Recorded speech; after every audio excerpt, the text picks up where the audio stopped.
Hey everyone, it's Jill Castle again. Sorry, I had some technical difficulties with my end of this broadcast. So I'm coming live again. We were talking about, and please put your comments in this feed. I apologize. I'm not sure what happened before, but we were talking about childhood nutrition and dietitians getting into the field of pediatric nutrition. And I can tell you, I feel like it was a lot easier when I was becoming a pediatric dietitian. I did classical training, as a clinical dietitian through my internship. So I think if you're a dietitian to be, or somebody who is wanting to go into the field of pediatric nutrition, making sure you're looking for a qualifying experience that gives you exposure to child nutrition, whether it be in schools, through WIC, in a clinical setting, in the hospital. I think it can be very tricky if you're in private practice and your experiences are limited, because I can tell you I get very complicated cases. Now, I also know I've been doing this for quite a while, but we want to make sure that when we're practicing with children and families, if it goes beyond basic nutrition, that we have the skills to be able to A, send them in the right direction, or B, address and help these families with their issues. So I did write down a couple of areas where if you are interested in getting into pediatric nutrition, working through WIC is a wonderful way to get the basics in the early years down. Working in school nutrition is another area where you can start to be exposed to children and get comfortable with working with children. But I think that, where we are today in terms of training dietitians for child nutrition, pediatric nutrition, it's tough. There aren't a lot of avenues that there may be more demand than there are avenues. You can certainly get your certification as a specialist in pediatric nutrition. That came out maybe 10 or 15 years ago. The Pediatric Nutrition Practice Group, that's a DPG with the Academy, is another great resource for more clinically oriented areas of pediatric nutrition, but a great resource from billing and insurance reimbursement to public policy around child nutrition, and then of course clinical skill development, or even just generalized practitioner development. They're a great resource.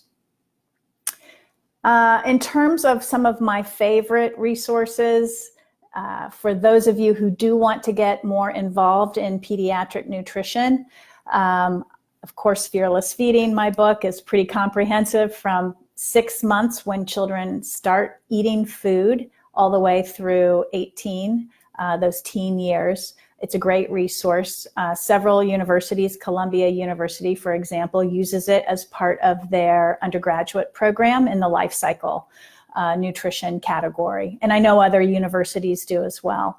Ellen Satter's Institute, the Ellen Satter Institute is a great resource also for information on feeding.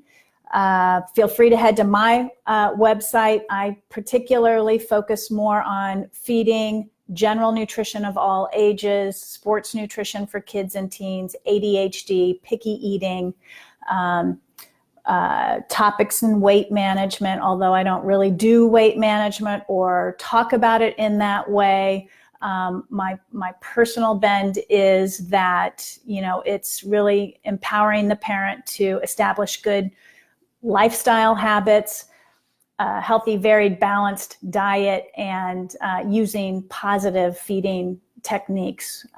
That's really, I think, the secret to raising a healthy eater. Leah has a question here. What are your thoughts on some of the new tube feeding products that are being promoted as whole foods? How do you advise parents when they want to puree or blend their own foods for a child's tube feeding? So I'm not seeing a lot of patients today, these days recently, on G-tube feedings or tube feedings. However, in my practice back in Nashville, I did. And we were doing real food blends at that time before commercialized products were really as prominent and prevalent as they are now. I support whole foods in a tube feeding. I think the role of the dietitian, though, is really to assess the balance, the variety, and the adequacy nutritionally. And that's a really important factor to make sure you're on top of, because if a child is completely dependent on tube feedings, we need to make sure we're giving that child everything they need to grow and thrive well. So some of you also probably have discussed on this page or are aware of the weight management or weight loss diet app called Curbo, put out by Weight Watchers. I actually have an article coming out on US News and World Report that is in reference to that app.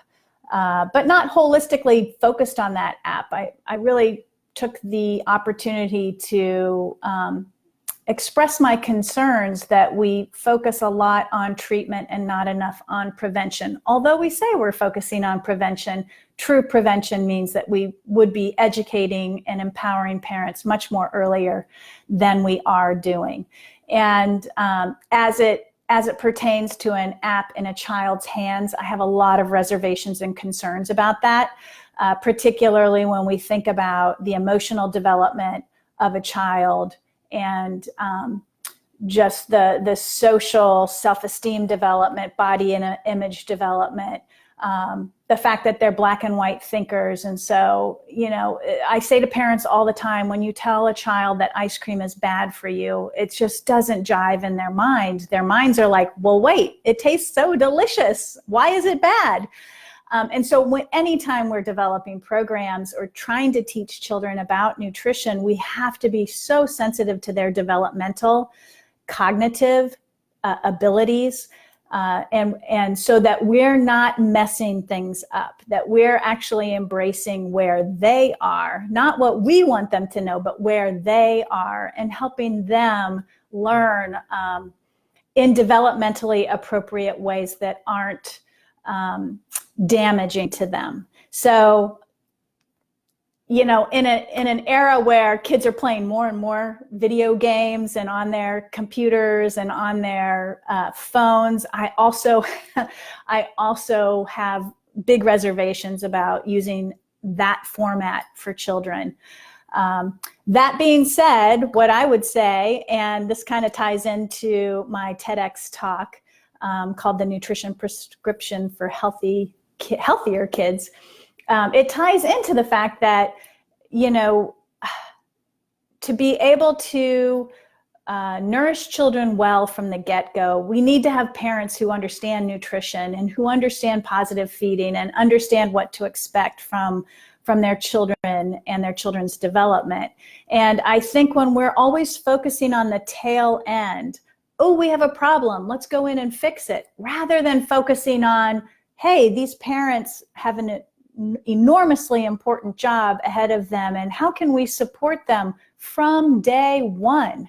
I mean, I had this realization when I had my first child almost 23 years ago. I remember saying to my husband after our Lamaze class, I said, can you imagine the health of our nation's kids if parents got this intensified level of education right away? I mean, we would probably eradicate or most definitely minimize some of the things that are going on with children today. And so my TEDx talk really does focus on, sort of this modern viewpoint of child nutrition, that I believe we do need to teach parents what to feed their kids, and we do need to teach them positive feeding interactions. And we also need to teach them where their child is in the ages and stages of development, because it certainly informs parents what to expect, and then we can teach them how to react to those different ages and stages. But more than that, how do we change our current system? And so in my TEDx talk, I proposed, education right up front, right after a mom has her baby, and ways that we can get into the pediatrician's office and actively educate parents at the different ages and stages where they are having that touchstone moment with their pediatrician, and getting more dietitians into pediatricians' offices to be there when problems do crop up so that they can be addressed early on. But then we've got the government, and we've got hospitals, and we've got institutions and insurance companies, and why aren't we including basic education for families, for parents, as part of their insurance premium package? So again, it's an entire mindset shift on how we approach things like weight and picky eating and underweight and eating disorders and diabetes and GI concerns, food allergies. We can't prevent all of those things, but we can certainly support parents early and often, and help them, empower them to be the nutrition experts for their own families. And I think that's where we've really missed the boat in our country, unfortunately, when it comes to child nutrition. Okay, I've been rambling.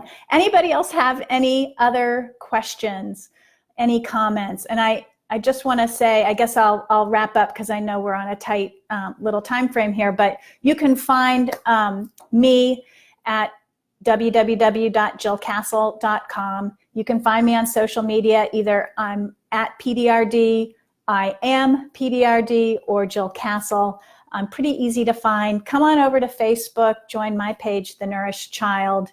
I share a lot of different nutrition resources for children there.